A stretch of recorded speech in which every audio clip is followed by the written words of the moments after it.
Hi everyone, my name is Anjali Tiwari from Tiwari Yoga. Welcome to this 15 minutes gentle, slow, restorative flow for bloating and period pain. Now you can use a cushion and a bolster like I'm showing you, but if not, don't worry. You don't need any props for this.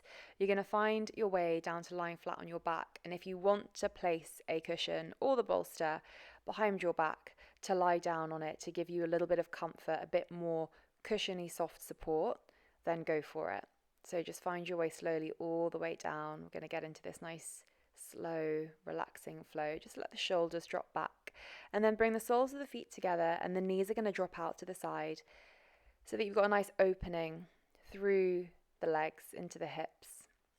And your hand position completely up to you, so you can either stretch them up above your head, relax them out to the side, or you can place the hands to rest on your lower belly, which is really good if you have got any bloating or cramps or period pain, just to give your belly a nice little massage with your hands. And then just relax down here. Start to focus on your breath. Just relax the body down.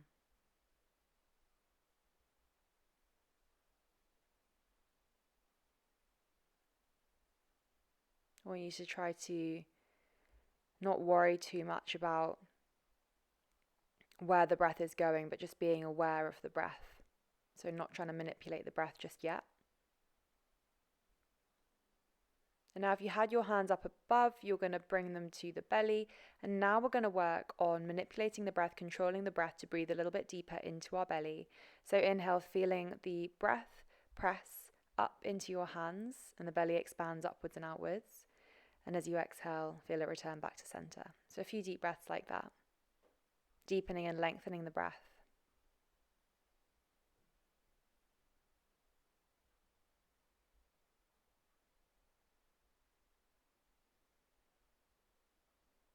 Good. Stay where you are. Use the breath as an anchor to keep you present. If you notice your mind is wandering off, know that that's okay. Really normal, in fact. Use your breath as a guide and try and keep your attention on it as much as possible.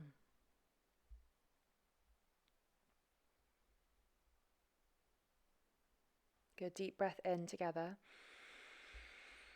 and out. Let it go. Okay, slowly start to relax the hands out to the side. If you did have a pillow or a bolster underneath you, I want you to slowly make your way up and just remove it from underneath you. And then make your way up. And then once you've released it, I want you to come all the way back down and just lie flat on the back. And instead of having the feet together and the knees apart, we're going to do the opposite. Feet are going to be apart, knees are going to come together to touch at the top. And you're going to place one hand on your lower belly, and the other hand is going to be placed on top of your chest, on top of your heart. And then just allow your elbows to relax out to the side. Shoulders are relaxed and down. Feel yourself being supported by the ground underneath you. And now I want you to imagine like your breath is a tennis ball in a match, and bear with me on this one, and your two hands are the players, and so you've got your breath going from one hand to the next. So see if you can really tune in on that visualization. So as you breathe in, you can feel it moving towards one hand. As you breathe out, you can feel it moving towards the other hand. And this is really just a great way of helping you visualize the breath moving through the body. So when we are aware of where the breath is, we can then work to deepen it a little bit more, lengthen it, get it into the diaphragm, the most efficient way for us to breathe. Good. Relax the hands back. Bring the hands out to the side, so almost like you're making a T shape, and then start to bring the feet together. We're going to extend the left leg all the way down to the bottom of the mat. And then we're going to draw the right knee in towards the chest, interlocking the fingers just underneath that knee and squeezing it in. And then coming into a spinal twist by bringing that knee all the way over, twisting it across the body and turning our head to face in the opposite direction. If you can't feel anything, I want you to work on drawing that knee a little bit closer up towards your chest. If you feel you've gone too far, just lower the knee so it's a little bit further away from the chest. Good. Again, breathing here, seeing if you can twist the head even further over to the opposite side. And then when you're ready, take an inhale. Head comes back through center, knee comes back through center, squeeze knee in towards your chest. And this time we come up and over to the right. And then start to relax the leg down. Opposite side, left knee in towards the chest, squeeze it in. And then coming into your twist, twisting it across the body, gazing in the opposite direction. Really nice to keep your eyes closed here if you feel comfortable. It's going to help you get a little bit deeper into your practice. It's going to help you tune in a bit more with where you can feel the stretch. Good. Soften into it.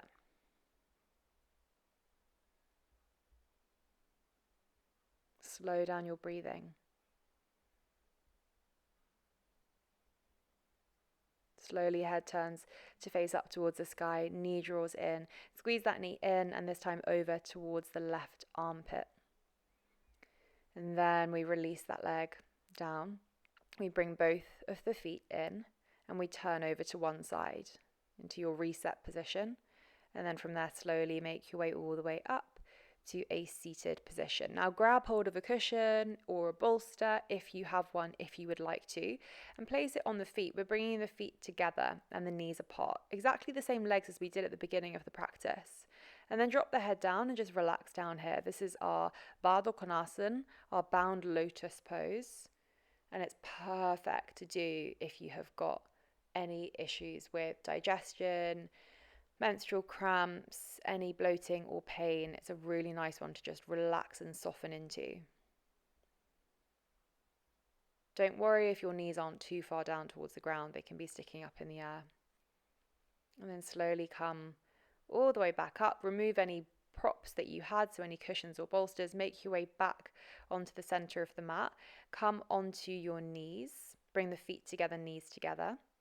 And then grab hold of that cushion if you had it again if you would like to use it, and place it on top of your thighs, and then start to come down. So we're doing balasana, our child's pose, but we're doing it with a pillow, if you'd like, in between your chest and your legs. This is just going to help you have an extra bit of support and a bit more cushion. Literally, a bit more of a cushioning to relax down into. Palms are facing up towards the sky. Head is completely relaxed and dropped down. So release the neck. Release the tension in the forehead. Just hang out here.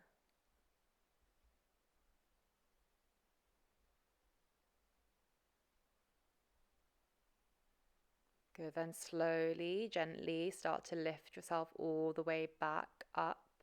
Remove the cushion if you had it and separate the knees. Knees out to the side, feet are still together, and we hinge forward at the hips, coming all the way back down into another variation of your balasana, so different variation of your child's pose. This time the arms are stretched up towards the top of the mat. Hands are pressed into the ground. We relax the point between the two eyebrows straight onto the mat, our third eye chakra. This has an instant calming effect.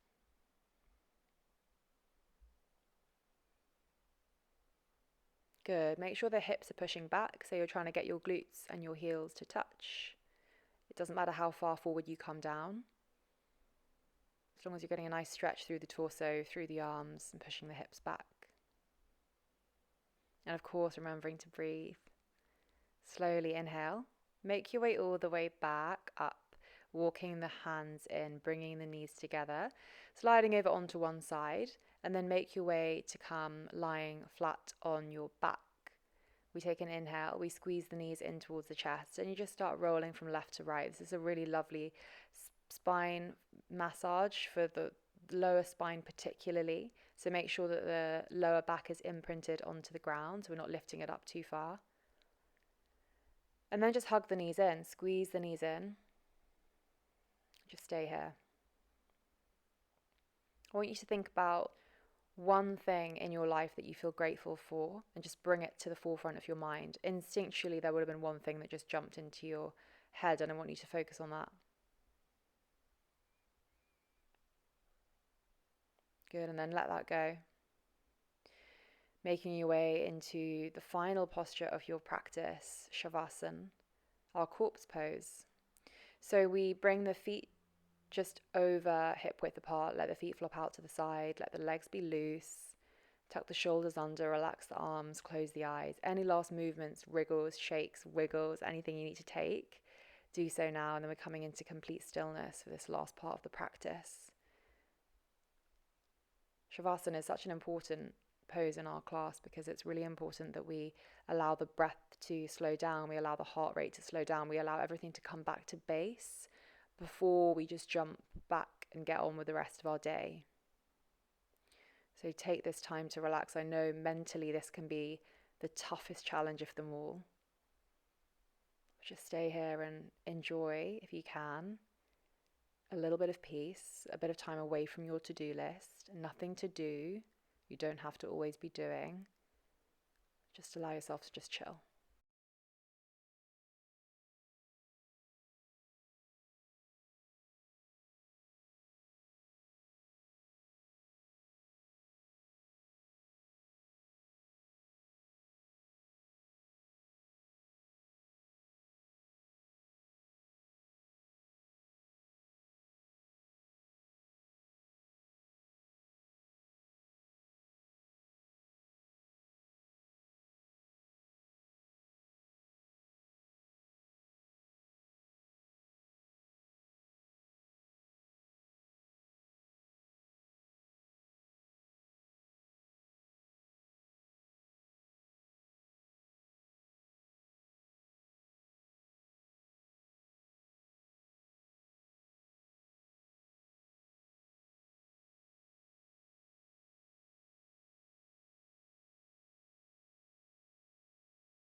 Okay, start to just bring some gentle movements into your fingers and toes, a little bit of wriggling, maybe turning the head from left to right.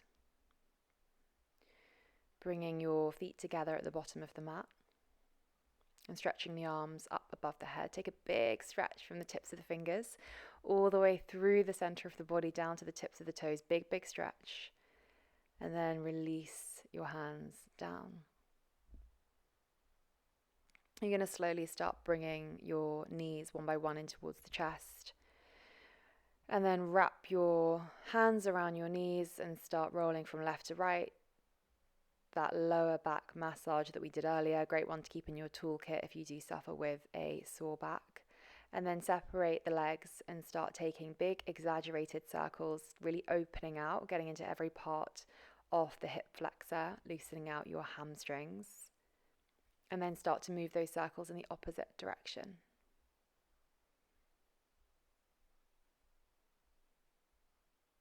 Now we do the same with our feet.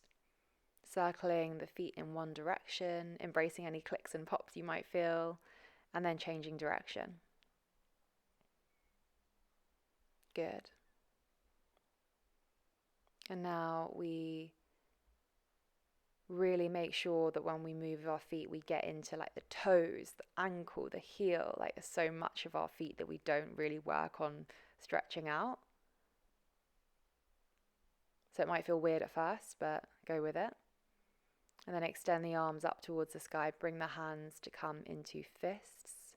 Bring the elbows in slightly and then start circling the wrists in one direction. Again, exaggerated, circular movements. Legs can stay where they are. If it doesn't feel comfortable for you, you can just drop the feet down to rest on the ground. And then change direction with your wrists. Again, getting into every single part.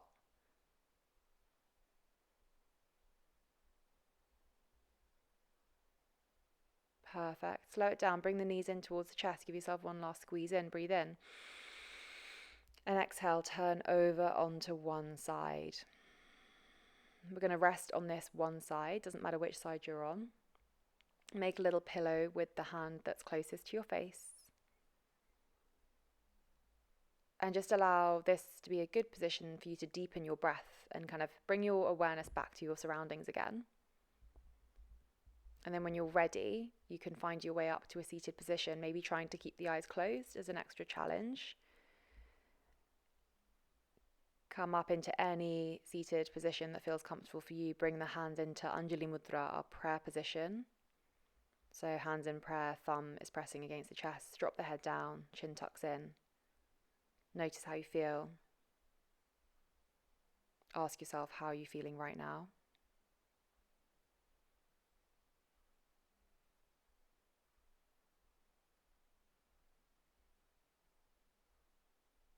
And then try and take any positive feelings you have now into the rest of your day, into the rest of your week, passing it on to at least one more person. Thank you so much for joining me in practice. I'll see you again soon.